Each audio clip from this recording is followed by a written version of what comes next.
আসসালামু আলাইকুম। আমার আদরের ভাই ব্রাদার এবং আমার শুভাকাঙ্ক্ষী বৃন্দ,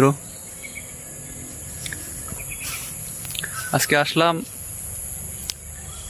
এক মাঠে। দেখেন, এখানে খেলাধুলা হয়। অনেক বিশাল বড় একটা মাঠ।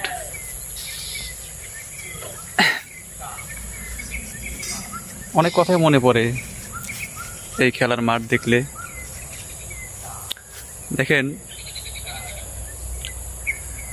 যখন আমরা খেলাধুলা করতাম আমাদের গ্রামে, কত সমস্যা, খেলার সমস্যা, মাঠ নেই। আর এখানে দেখেন কত বিশাল বড় একটা মাঠ, কিন্তু খেলার কোনো লোক নেই। দেখেন, পুরোটাই ফাঁকা। খেলার মাঠে দেখেন একটা বিড়াল যে বসে রয়েছে। দেখেন,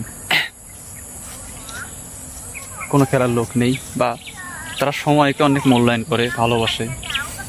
তাদের সেই রকম সময় নেই যে তারা খেলাধুলা করবে। ঠিক আছে, ভাবতে অনেক কষ্ট লাগে বা মনে অনেক খারাপ লাগে যে আমাদের গ্রামে খেলতে পারি নেই, খেলার সমস্যা। আর এখানে সময়ের সমস্যা, সময়ের কারণে খেলতে পারি না বা তারা খেলে না।